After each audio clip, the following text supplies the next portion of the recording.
Wicket apparatus के dimensions को समझने के बाद कैसी कंसिस्टेंसी रहेगी, कंसिस्टेंसी टेस्ट क्या होता है, इनिशियल सेटिंग टाइम टेस्ट क्या है, फाइनल सेटिंग टाइम टेस्ट क्या है, ये सब समझने के बाद आज हम समझने वाले हैं और जो टेस्ट हमारे सीमेंट में यूज होते हैं। तो साउंडनेस टेस्ट की तरफ चलते हैं। हेलो एवरीवन, पुराने लेक्चर्स नहीं देखे हैं जरूर जाके देख लीजिएगा क्योंकि रिवीजन ऑफ सीमेंट चल रहा है।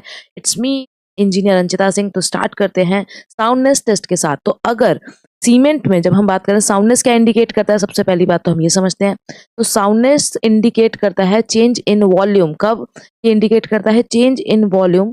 जो सीमेंट है जब हमने उसमें वाटर डाला तो सीमेंट पेस्ट जब एक बार सेट हो जाता है तो वो वॉल्यूम चेंज ना देखने को मिले। साउंडनेस का मतलब क्या है? Change in volume. हम क्या चाहते हैं कि वॉल्यूम में चेंज ना देखने को मिले वरना क्रैक्स देखने को मिलेंगे। ये क्या करता है? जब एक बार सीमेंट सेट हो गई तो हमें कोई भी चेंज नहीं देखने को मिलना चाहिए वॉल्यूम में, वरना हमें क्रैक्स देखने को मिलेंगे। तो ये साउंडनेस टेस्ट है। अब किस किस क्वांटिटी के वजह से साउंडनेस की दिक्कत देखने को मिल सकती है? अगर हमारे फ्री लाइम एक्सेस में है, फ्री लाइम हो गया या फिर मैग्नीशिया हो गया, या एक्सिस सल्फेट होने के वजह से, मैग्नीशिया एंड एक्सेस सल्फेट होने के वजह से, एक्सेस सल्फेट होने के वजह से ये हमें साउंडनेस की प्रॉब्लम देखने को मिलती है। जो सीमेंट है उसमें वॉल्यूम चेंज की प्रॉब्लम देखने को मिलती है। It goes under large change in volume. तो बेसिकली फ्री लाइम, हमारा मैग्नीशियम, एक्सेस सल्फेट, इनके वजह से हमको क्या देखने को मिलेगा? लार्ज चेंज इन वॉल्यूम देखने को मिलेगा।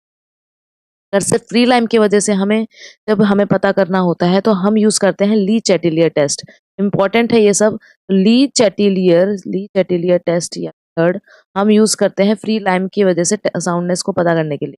वहीं पे अगर हम बात करते हैं फ्री लाइम और मैग्नीशिया दोनों के वजह से, अगर फ्री लाइम और मैग्नीशिया दोनों के वजह से हमें पता करना है तो हम यूज करते हैं ऑटोक्लेव टेस्ट। हमारा यूज किया जाता है ऑटोक्लेव टेस्ट में हमको पता करते हैं। वहीं पे अगर हम बात करें तो जो एक्सेस सल्फेट है उसके वजह से कोई भी हमारे पास एक सेटिस्फैक्टरी टेस्ट प्रेजेंट नहीं है। तो due to the soundness of calcium sulphate, जो हमारा एक्सेस सल्फेट है उसकी वजह से जो साउंडनेस हो रही है उसके लिए हमारे पास कोई भी सेटिस्फैक्टरी टेस्ट प्रेजेंट नहीं है। बट हम केमिकल एनालिसिस के थ्रू हम इसको पता कर सकते हैं। हमारे लिए भी सबसे इंपॉर्टेंट है ली चैटिलियर मेथड। तो ली चैटिलियर मेथड को हम जरा समझेंगे। तो ली चैटिलियर मेथड को अगर हम देखते हैं तो यहाँ पे पहले इसकी असेंबली समझ लेते हैं। हमारे पास यहाँ पर क्या रहेगा? ये बेसिकली सिलेंड्रिकल जो हमारा मेटल है, जो बेसिकली अगर हम बात करें सिलेंड्रिकल स्प्लिट सिलेंडर है। अगर इसकी बात करें ये ब्रास का बना है। सब जो हमारा सिलेंडर है उसके मटेरियल की बात करें, ये सिलेंडर स्प्लिट हमारा वो ब्रास का है। और यहाँ पर देखें तो ये जो है इसकी जो डायमीटर है, बेसिकली इसकी डाया की बात करें, हम टॉप से देख रहे हैं तो डाया इसकी 30 mm है। डाया इसकी 30 mm है और इनके बीच की जो थिकनेस है, ये जो है वो 0.5 mm है। जो इनकी बीच की थिकनेस है वो 0.5 mm है। डाया इसकी 30 mm है। और ये जो इंडिकेटर आर्म है जिसको बोलते हैं हम, ये जो 2 इंडिकेटर आर्म अटैच हैं, इसकी जो लेंथ है वो है L = 165 mm। ये क्या है? ये हमारे 2 इंडिकेटर आर्म अटैच है। 2 इंडिकेटर आर्म ये अटैच है और इसकी जो लेंथ है वो है 165 mm। तो ये हमारा टॉप से हो गया। पहले ये सिलेंडर है तो ये अगर हम इसको सामने से देखें तो हमारा कुछ इस देगा। और अगर हम इसके डायमीटर की बात करें जो अभी हम देख चुके हैं, तो डायमीटर हमारी इसकी है 30 mm। और अगर इसकी हाइट की भी बात करते हैं, हाइट भी हमारी है 30 mm। इसकी हाइट भी कितनी है हमारी? 30 mm। तो डायमीटर और हाइट दोनों 30 mm है। तो ये हमारा बेसिकली एक असेंबली है जिसमें अब हम क्या करेंगे?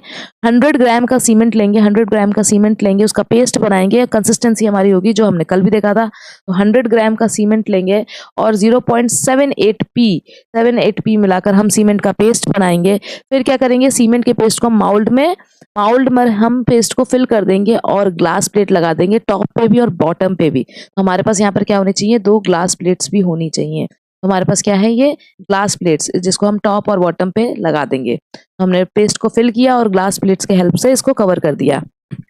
फिर इस होल असेंबली को हम वाटर के अंदर इमर्स करेंगे, जो कि वाटर का जो टेम्परेचर है वो 27 डिग्री से लेके 32 डिग्री सेल्सियस के बीच में होना चाहिए। तो होल असेंबली को हमने वाटर के अंदर डिप किया फॉर 24 आवर्स। 24 आवर्स के लिए हमने उसको वाटर के अंदर हमने डिप किया। फिर जब हम इस असेंबली को 24 आवर्स के लिए बाहर निकालेंगे तो हम जो इंडिकेटर पॉइंट है उसको हम मेजर करेंगे, उनके बीच की डिस्टेंस। तो सबसे पहले हमने क्या किया कि असेंबली में हमने यहाँ पे पेस्ट फिल किया।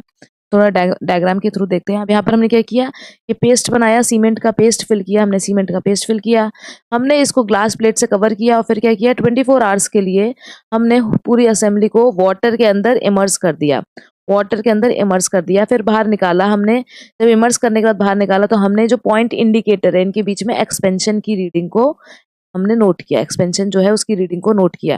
फिर क्या करेंगे, इस होल असेंबली को, जो होल असेंबली उसको हम वाटर बाथ कराएंगे, वाटर बाथ कराएंगे और जो बॉइलिंग पॉइंट है, बॉइलिंग पॉइंट हमारा जो माउल्ड है उसको इमर्स करेंगे 25 से, जो बेसिकली हम क्या करेंगे इसको इमर्स करेंगे 25 टू 30 मिनट के और 3 घंटे के लिए हम इमर्स करेंगे। पहले तो हमने उसको क्या किया,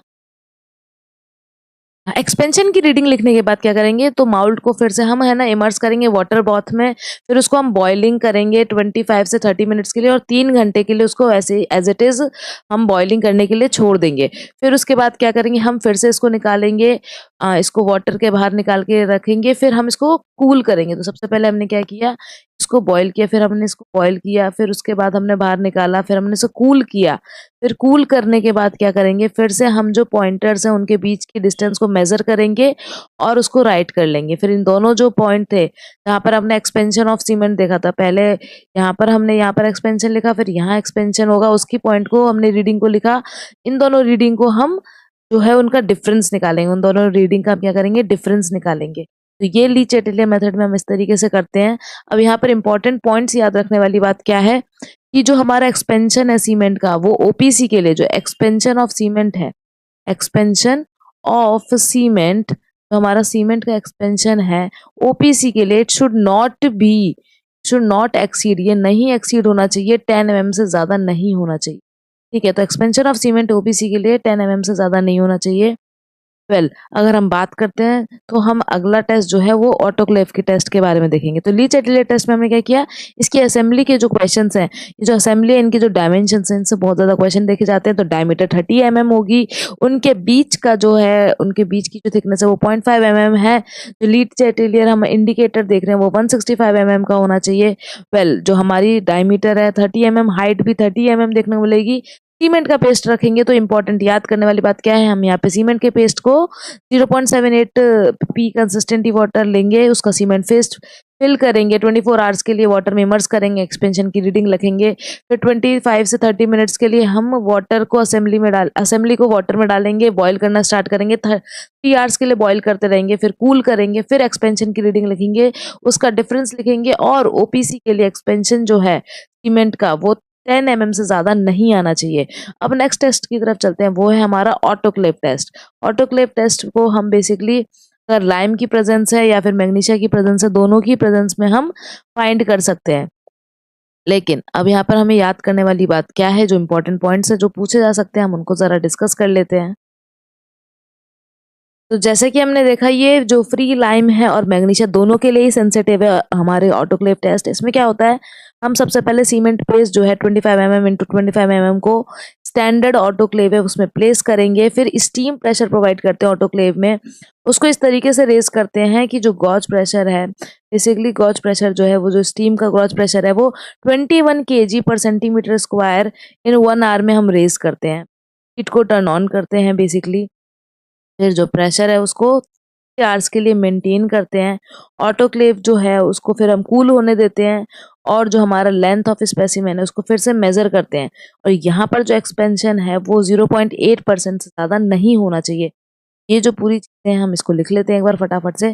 तो ऑटोक्लेव टेस्ट में हमें क्या करना है, ये दोनों ही, ये फ्री लाइम और हम ये तो देख ही चुके हैं, फ्री लाइम और मैग्नीशिया दोनों के लिए ही सेंसिटिव है। और अगर हम बात करें यहाँ पर क्या हुआ, हमने सीमेंट पेस्ट बनाया, सबसे पहले सीमेंट का पेस्ट बनाया, सीमेंट पेस्ट की जो हमारी असेंबली है वो क्या है 25 इंटू 25 mm का हमने सीमेंट पेस्ट बनाया, इसको हमने प्रेशर प्रोवाइड किया 21 kg पर सेंटीमीटर स्क्वायर इन 1 आवर में, हमने स्टीम प्रेशर को इंक्रीज किया, फिर हमने इसको 3 आवर्स के लिए इसी पे रखा गया, 3 आवर्स के लिए हमने यहाँ पे प्रेशर मेंटेन किया, 3 आवर्स के लिए हमने प्रेशर मेंटेन किया। फिर उसके बाद हमने क्या किया, ऑटोक्लेव को कूल मोड पे रख दिया, ऑटोक्लेव को हमने कूल किया, कूल करने के बाद हमने क्या किया, यहाँ पर जो एक्सपेंशन की रीडिंग है उसको हमने नोट कर लिया, एक्सपेंशन की जो रीडिंग है उसको हमने नोट किया। अब यहाँ पर ध्यान देने वाली बात यह है कि जो एक्सपेंशन है वो एक्सपेंशन की रीडिंग, जैसे यहाँ पर देखा हमने ओपीसी में 10 mm से ज्यादा नहीं होना चाहिए, इसी तरीके से जो एक्सपेंशन है वो 0.8% से ज़्यादा नहीं एक्सीड करना चाहिए ऑटोक्लेव टेस्ट में। ये दोनों ही टेस्ट बहुत इंपॉर्टेंट है, ये वैल्यूज़ पूछी जाती हैं। यहाँ पे हमने साउंडनेस टेस्ट को देखा, अब हम नेक्स्ट टेस्ट जो है वो है हमारा फाइननेस टेस्ट। फाइननेस टेस्ट को भी देखते हैं ज़रा। नेक्स्ट जो टेस्ट है वो है हमारा फाइननेस टेस्ट। फाइननेस टेस्ट की अगर हम बात करें तो फाइननेस टेस्ट को डिस्कस करेंगे। अगर हम फाइननेस टेस्ट की बात करते हैं तो हमारी जो सीमेंट अगर फाइन होगी, क्या-क्या फ़ायदे होंगे पहले ये देख लेते हैं। अगर सीमेंट मेरी फाइन है, सीमेंट के जो पार्टिकल्स है वो बहुत फाइन है, तो रेट ऑफ हाइड्रेशन जो है हमारी वो अच्छी हो जाएगी। तो रेट ऑफ हाइड्रेशन हो गया, सेटिंग टाइम हो गया। जैसे कि रेट ऑफ हाइड्रेशन जो हमारी सेटिंग टाइम है, सेटिंग है, रेट ऑफ हाइड्रेशन है, ये फाइन कितना ज़्यादा हमारा सीमेंट है उसके ऊपर डिपेंड करता है। तो ये सब डिपेंड करती है, depends on fineness of cement. Cement कितनी फाइन है, depend upon fineness of cement. Cement कितनी फाइन है इस बात पर डिपेंड करती है हमारी ये जो सेटिंग टाइम है, इसकी बात करें तो फाइननेस ऑफ सीमेंट पे डिपेंड करता है। ठीक है, अगर आगे चलते हैं, आगे देखें तो जो हमारा rate of gain of strength है वो जो है फाइनल स्ट्रेंथ के लिए रैपिड हो जाता है। फाइनल स्ट्रेंथ पे कोई इफेक्ट नहीं पड़ता, फाइनल स्ट्रेंथ पे कोई इफेक्ट नहीं पड़ता। एक पॉइंट ये भी हो सकता है कि फाइनल स्ट्रेंथ जो होती है, फाइनल जो स्ट्रेंथ है उस पर कोई इफेक्ट नहीं पड़ेगा, डू नॉट इफेक्ट। तो final strength is not affected, ये हमारी इफेक्ट नहीं होती फाइननेस को इंक्रीज या डिक्रीज करने से। लेकिन वो डिक्रीज इंक्रीज करने से हमारी कोई इफेक्ट नहीं होता। लेकिन जो हमारा बेसिकली हम बात करते हैं rate of gain of strength, rate of gain of strength, अगर मुझे जल्दी स्ट्रेंथ गेन कराना है तो मुझे इसको फाइन करना पड़ेगा। तो rate of gain of strength की अगर हम बात करते हैं तो ये जो है वो इंक्रीज हो जाएगी अगर फाइननेस इंक्रीज हो जाएगा। फाइननेस अगर इंक्रीज हो जाएगी तो हमारा जो rate of gain of strength है वो भी इंक्रीज हो जाएगा। वहीं पर अगर हम बात करें इसको किसके टर्म्स में मेजर किया जाता है तो इसको स्पेसिफिक सरफेस के टर्म्स में मेजर किया जाता है। तो मेजर किया जाता है, अगर हम फाइननेस टेस्ट की बात करें तो फाइननेस हमारी किस में मेजर की जाती है, स्पेसिफिक सरफेस, स्पेसिफिक सरफेस के टर्म्स में मेजर किया जाता है। इसका मतलब है कि क्या हो जाएगा हमारा specific surface area upon per unit mass. तो इसको बोलते हैं specific surface area per unit mass के टर्म्स में हम इसको मेजर करते हैं। अब यहाँ पर देखते हैं हमारे पास एक 3 तरीके के मेथड है जिसमें सबसे इम्पोर्टेंट आप लोगों के लिए है। एक मेथड होता है हमारा फाइननेस मेथड, जिसमें एक मेथड है हमारा सीव मेथड, जिसमें सीव यूज करेंगे। सीव मेथड एक होता है हमारा air permeability method, air permeability method, और एक है हमारा, अगर इसकी बात करें तो ये है हमारा वैगनर टर्बिड मेथड, जो कि बस इसमें ये पूछा जाता है कि ये जो हम सबमर्ज करते हैं इसको किस सॉल्यूशन में सबमर्ज करते हैं। तो क्या होता है यहाँ पर हमारा केरोसिन यूज किया जाता है। ये है हमारा वैगनर टर्बिड मेथड। तो अब अगर हम बात करें तो ये इंपॉर्टेंट है, एक तो ये तीनों मेथड ऑप्शन में दे देंगे, इनमें से कौन सा फाइननेस के लिए यूज नहीं किया जाता। तो सीव मेथड, एयर परमेबिलिटी मेथड और वैगनर टर्बिड मेथड यूज किया जाता है। जैसे सीव मेथड के बारे में अगर देखें तो 100 ग्राम ऑफ सीमेंट का सैंपल लेंगे, फिर हम इसको 90 माइक्रोन सीव पे प्लेस करेंगे और 15 मिनट्स के लिए कंटिन्यूसली शेक करेंगे। तो फिर जो हमारी ओपीसी हो गया और रैपिड हार्डनिंग सीमेंट हो गया, पोर्टलैंड पोज़ोलाना सीमेंट हो गया, इसके लिए कितना परसेंटेज ऑफ रेसिड्यू हमारा बचना चाहिए, उससे ज़्यादा नहीं एक्सीड करना चाहिए, इसकी वैल्यू हमारे से पूछी जाती है। तो ज़रा देखते हैं क्या करना है हमें। तो यहाँ पर अगर हम देखें तो सबसे पहले हमें क्या करना है, 100 ग्राम ऑफ सीमेंट लिया हमने, 100 ग्राम ऑफ सीमेंट सैंपल लिया, उसको हमने क्या किया, सीमेंट सैंपल को लिया, फिर एयर लम्प्स, मतलब उसमें कोई भी लम्प्स नहीं होने चाहिए। सीमेंट सैंपल लिया, उसमें कोई लम्प्स नहीं होने चाहिए, उसको अच्छे से हम क्रश डाउन कर देंगे, ब्रोक कर देंगे अपने फिंगर्स की हेल्प से। फिर क्या करेंगे, 90 माइक्रोन, ये इंपॉर्टेंट है, पूछा जाता है, तो कितने माइक्रोन की सीव होती है, तो 19 माइक्रोन की सीव पर हम 15 मिनट्स के लिए शेक करेंगे, 15 मिनट्स के लिए शेक करेंगे। ठीक है, फिर उसके बाद क्या होता है कि वो टेबल जो है वो इम्पोर्टेंट है, पूछा जाता है कि रेसिड्यू कितना लेफ्ट, जो रेसिड्यू है वो कितने से एक्सीड नहीं होना चाहिए। तो residue should not exceed, residue कितने से ज्यादा एक्सीड नहीं करना चाहिए, शुड नॉट एक्सीड। अब सबसे पहला क्या है, ओपीसी के लिए, ओपीसी के लिए, फिर हमारा है रैपिड हार्डनिंग सीमेंट के लिए और हमारा पोर्टलैंड पोज़ोलाना सीमेंट के लिए। तो ये कितना परसेंटेज ऑफ वेट से ज्यादा नहीं होना चाहिए रेसिड्यू जो है, residue percentage residue by weight से कितना नहीं। तो हमारा ओपीसी के लिए 10 से ज्यादा, 10% से ज्यादा नहीं होना चाहिए, हमारा रैपिड हार्डनिंग के लिए 5% से ज्यादा नहीं होना चाहिए, और पोर्टलैंड पोज़ोलाना सीमेंट के लिए भी 5% से ज्यादा नहीं होना चाहिए। वहीं पे एयर परमेबिलिटी टेस्ट की अगर हम बात करें, यहाँ पर एयर परमेबिलिटी मेथड की बात करें तो यहाँ पर भी जो हमारा सीमेंट है वो स्पेसिफिक सरफेस या जो हमारा जो टोटल सरफेस एरिया है पर ग्राम में, मतलब सेंटीमीटर जो एरिया है पर ग्राम में हम इसको शो करते हैं। तो अगर हम इसकी बात करते हैं यहाँ पर हम क्या करेंगे, जो हमारा प्लेन्स एयर परमेबिलिटी एपरेटस है उसको यूज करके हम पर फाइननेस को पता करेंगे। अब यहाँ पे जो इम्पोर्टेंट चीजें हैं जो याद करने वाली हैं वो ये है कि हमारा कितनी वैल्यू से ज्यादा नहीं होना चाहिए। तो अगर हम ओपीसी की बात करते हैं, जो ऑर्डिनरी पोर्टलैंड सीमेंट है, ऑर्डिनरी पोर्टलैंड सीमेंट है, जो डेटा याद रखना है ओपीसी के लिए हमारी जो specific surface area per unit mass है वो कितने से ज्यादा नहीं होनी चाहिए, मतलब इससे कम नहीं होनी चाहिए। तो ओपीसी के लिए 4000 सेंटीमीटर स्क्वायर पर ग्राम। वहीं पे हम बात करें यहाँ पर जो रैपिड हार्डनिंग है, बहुत इंपॉर्टेंट है ये डेटा, रैपिड हार्डनिंग है तो 2250 सेंटीमीटर स्क्वायर पर ग्राम। यहाँ पर और जो लो हीट सीमेंट होती है, लो हीट सीमेंट के लिए होता है हमारा 3000, लो हीट सीमेंट के लिए होता है हमारा 3000 सेंटीमीटर स्क्वायर पर ग्राम। इन सब चीजों के लिए पूछा जाता है। वहाँ पर हमारा जो एक और इंटरेस्टिंग जो हमारी सीमेंट है वो है सुपर सल्फेटेड सीमेंट। उसके लिए भी जो हमारा रैपिड हार्डनिंग सीमेंट उसी के इक्वल हो जाता है।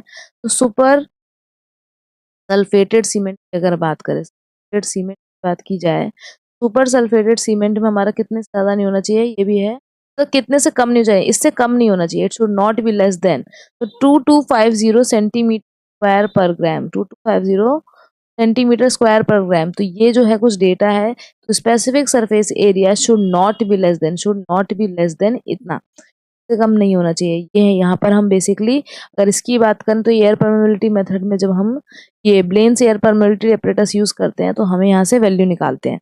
अब ये वैल्यूज पूछी जाती है और यहाँ पर एक और चीज पूछी जाती है, वैगनर टर्बिट मेथड में हम जो रेक्टेंगुलर ग्लास टैंक जो है जो कि किससे फिल होता है, केरोसिन से, उसमें सीमेंट पेस्ट को डिस्पर्स करते हैं। तो किस में डिस्पर्स किया जाता है वैगनर टर्बिट मेथड में, तो हमारा जो रेक्टेंगुलर ग्लास टैंक है वो केरोसिन से फिल होता है और उसमें हम सीमेंट को डिस्पर्स करते हैं यूनिफॉर्मली और फिर वहां से भी हम फाइननेस को पता करते हैं। तो ये तीनों टेस्ट हमारे फाइननेस टेस्ट को पता करने के लिए हमने जो हमारा साउंडनेस टेस्ट है वो देखा हमने, अभी फाइननेस टेस्ट देखा। तो ये सब इंपॉर्टेंट है। यहीं पे अगर हम बात करते हैं तो हीट ऑफ हाइड्रेशन में हमने देखा था कि हीट ऑफ हाइड्रेशन में हमारी जो लो हीट पोर्टलैंड सीमेंट हम पहले भी डिस्कस कर चुके हैं, कितनी हीट उससे ज्यादा नहीं होनी चाहिए, जरा कमेंट सेक्शन में बताइए। 7 डेज पे कितने से ज्यादा नहीं होनी चाहिए और 28 डेज पे कितने से ज्यादा नहीं होनी चाहिए, जरा कमेंट सेक्शन में बताइए। एक और बहुत इंपॉर्टेंट है, पूछा जाता है कि स्पेसिफिक ग्रेविटी टेस्ट जो है हमारा, अगर हम इसकी बात करते हैं, स्पेसिफिक ग्रेविटी टेस्ट जो है हमारा, स्पेसिफिक ग्रेविटी टेस्ट जो हम सीमेंट के लिए पता करते हैं वो हम किस में करते हैं, ये पूछा जाता है, इंपॉर्टेंट। तो स्पेसिफिक ग्रेविटी टेस्ट हमारा ली चैटेलियर मेथड नहीं, ली चैटेलियर फ्लास्क को यूज करके किया जाता है पता। इंपॉर्टेंट है ये, ली चैटेलियर फ्लास्क को यूज करके हम स्पेसिफिक ग्रेविटी ऑफ सीमेंट को ऑब्टेन करते हैं। और हमारी कितनी स्पेसिफिक ग्रेविटी होती है पोर्टलैंड सीमेंट के लिए, वो अप्रोक्सीमेटली 3.15 देखने, जो स्पेसिफिक ग्रेविटी हमारी पोर्टलैंड सीमेंट के लिए वो 0.15 देखने को मिलती है। और ये जो स्पेसिफिक ग्रेविटी है ये कोई भी क्वालिटी ऑफ सीमेंट को इंडिकेट नहीं करती, मतलब इससे हम इंडिकेट नहीं कर सकते, क्वालिटी ऑफ सीमेंट को पता नहीं लगता।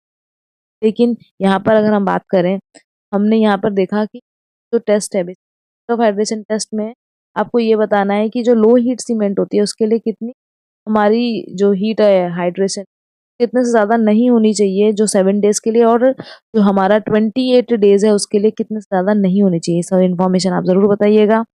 और ये जो टेस्ट है हमने इनको देखा, अब हम जो है क्वेश्चंस के संग जो और चीजें कुछ कुछ इंपॉर्टेंट पॉइंट्स होते हैं जो क्वेश्चन के संग कवर करेंगे। और नेक्स्ट लेक्चर में हम सीमेंट के ऊपर जितने भी PYQs हैं उनको लेके आने वाले हैं। Till then keep watching, keep learning and अपना फीडबैक देना नहीं भूलिएगा। Thank you so much. Like and subscribe our channel.